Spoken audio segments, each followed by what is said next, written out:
Hello mga kumarites, magluto nga po tayo ng ating uulaming. Nagpabili nga lang po ako kay Kuya Sian ng kamatis at saka itlog dahil wala na nga rin po kaming itlog doon sa aming tindahan. Magluluto nga po ako ng itlog na may kamatis o di kaya kamatis na may itlog. 20 pesos nga daw po ang bili ni Kuya Sian ng kamatis na ito. Hugasan ko nga lang po muna ng maayos bago ko nga po ito hiwain. Dahil nung nag-aaral pa nga po ako, natatandaan ko nga po na lahat nga daw po nang hihiwain ay kailangan munang hugasan para matanggal na nga daw po muna yung mga dumi bago mahiwa. Tipid na nga yung ganitong ulam ay masarap pa. Gusto ko rin talaga sa ganitong luto kumarites yung maraming nga pong sibuyas at saka kamatis. Maglalagay nga lang po tayo ng kaunting bawang. Nabili ko nga pong kutsilyo sa Orange App kumarites na meron kasamang gunting at lagayan ay talaga namang napakasulit kahit mura lang. Dahil ang tatalas nga po niyan kumarites kahit sa murang halaga. Dito na nga rin po ako sa lamesa maghiwa kumarites dahil gusto ko nga rin pong umupo. Hindi rin talaga ako sanay maghiwa ng ingredients kumarites dahil si Jowa nga po ang gumagawa nito. Pero dahil wala nga siya kaya ako nga po ang maghihiwa ngayon. Okay lang naman na ako nga po ang naghihiwa ngayon kumarites dahil matalas nga po yung kutsilyong ginagamit ko. Kaya naman talaga mga sulit din talaga yung mga binibili ko sa online. Murang halaga ay makakabili ka na nga po ng 3 kutsilyo at isang gunting may kasama pang lagayan. Simpleng ulam nga lang ito kumarites pero napakasarap naman at hindi nga rin po ganun kamahal. Wala pa kasi ako sa mood pumunta ng palengke kumarites. Itatapon ko nga muna yung mga basura at maghuhugas nga po ako ng kamay. Pag naghihiwa talaga ako ng mga sibuyas, madalas talaga ako naghuhugas ng kamay kahit hindi pa ako tapos maghiwa. Lalagkitan din kasi ako sa kamay at hindi nga po akong komportable maghiwa. Hihiwa nga lang po ako ng kaunting bawang pero mas marami nga po akong gagamiting kamatis. Sa mahal nga po ng bilihin ngayon ay hindi na lang tayo mahihirapang mag-isip kung ano nga pong iuulam. Pag pumunta ka nga ng palengke at meron kang dalang 1,000, magugulat ka na lang talaga. Dahil bariya na lang talaga yung iuuwi mo. Kaya mahirap na talaga pagkasyahin yung 1,000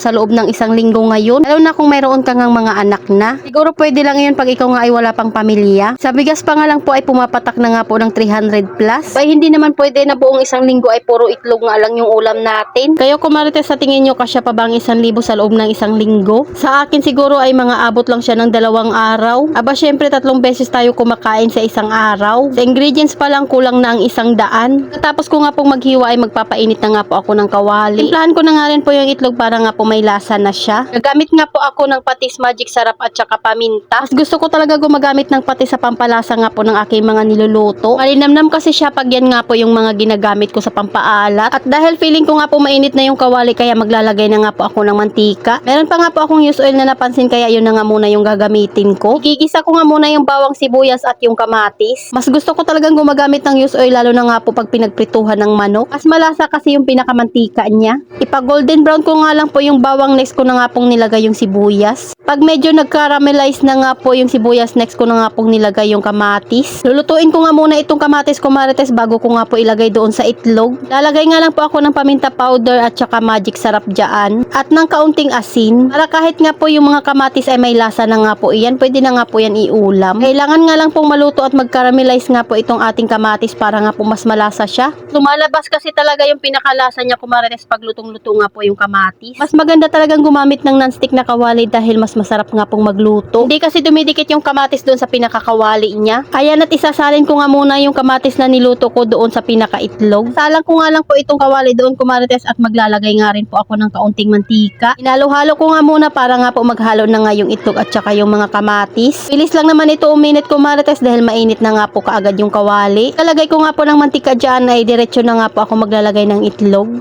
O diba 6 na itlog lang at kamatis at marami ka na ngang magagawang ulam. At masarap nga po ang itlog pag ganito nga po yung gagawin mo. Hinaan ko nga lang po yung init para hindi nga po masunog yung itlog na niluluto ko. Kung nagsasawa ka na nga sa itlog na sunny side up at saka yung gisa lang na itlog ay subukan nyo na nga itong lagyan ng kamatis. Sarap nga rin po ang itlog pag may halo nga pong patatas at corned beef. Sunod nga po ayun naman yung gagawin ko. Gusto rin talaga ng mga anak ko ang putahe nga po ng itlog kaya madalas talaga ako nagluluto nito. Iko nga lang po yan sa 3 kumarites para hanggang sa loob nga po ay maluto siya. Mabilis nga lang din po ito maluto dahil luto naman nga po yung mga sibuyas at kamatis. Kaya naman yung itlog nga lang po yung niluto. Nagmamadali kang magluto at gusto mong matipid na ulam ay pwede na nga po ito. Kamatis, itlog at sibuyas lang naman yung kailangan mo at kaunting bawang. Siguradong marami ka na ngang maluluto sa 6 na itlog lang. Hindi rin naman nga po talagang namimili yung mga anak ko pagdating nga po sa ulam. Dahil sinanay ko nga po sila kung ano nga pong ulam nakalagay dyan sa hapag, ayun na nga rin po yung kakainin nila. Dahil sa hirap ng buhay ngayon ay hindi ka pwedeng maging mapili sa ulam. Ayan at last na nga po kaagad yung aking lulutuin. O diba at nakaluto naman kaagad ako kumarites. Ito nga po yung naluto ko sa 6 na itlog at ilang pirasong kamatis. Kumain din naman agad kami kumarites. Salapag nga po sila kumakain at si Kuya Sian nga po ay nagbabantay na rin ng tindahan. Ito at kami naman nga po muna ni Jowa dito sa lamesa. Kagagaling nga lang po niya sa trabaho, umuwi nga lang po para magtanghalian. Pagkatapos ko nga pong kumain, next ko nga pong gagawin ay hugasan nga po yung ating kawali. Tingnan nyo naman yung itsura. Buti na lang talaga at non-stick nga po ito at mabilis lang naman siya linisan. Kung nga po ito linisan ay inantay ko nga munang lumamig. Kailangan talaga ingatan ang ganitong kawali para hindi nga po matanggal yung non-stick niya. Ito nga po yung madalas kong nilulutuan ko marites kaysa nga po doon sa mga malalaki kong kawali. Ayan at ang ganda na naman nga po ng itsura. Sabunan ko nga po ulit yan para mas lalo nga po mas malinis tingnan. Pag ganito nga po yung kawali mo, ang kailangan mong gamitin ng mga panghalo ay silikon nga po yung dulo para hindi nga po ito magasgas. Ayan at sinabay ko na nga rin po itong hugasan dahil ito lang naman yung hugasan ko. Maghugas na nga rin po si Kuya Sian at hindi ko nga po ito pinapahugasan sa kanila. Magtitimpla din pala ako ng kape ko marites dahil masarap nga pong magkape pagkatapos kumain. Yung trash can ko nga po ay hindi pa nga po napupuno yung basura niyan. Kaya sulit na talaga yung bili ko dahil hindi na nga po makalatingnan yung basura dito sa kusina. Pati ang basurahan nga po namin kumarites ay aesthetic. May mainit na rin naman ako doon sa termo namin kumarites kaya hindi na nga po ako nag-init. Tik na kape nga po yung tinitimpla ko dahil minsan nakakasawa din talaga yung 3-in-1. Pero madalas nga pong kape ni Jowa ay stick kaya hindi nga po kami nawawala ng asukal. Hilig kasi yun sa matamis na kape pero ako naman nga po gusto ko yung saktong tamis lang. At pag si Jowa nga po ay nagkakape gusto niya nga po yung maligam-gam lang yung init kaya tinitibnuan ko pa iyan. So ayun lang muna kumarites, salamat sa panonood. Follow for more. God bless us at sana i-share nyo na nga rin po itong aking video.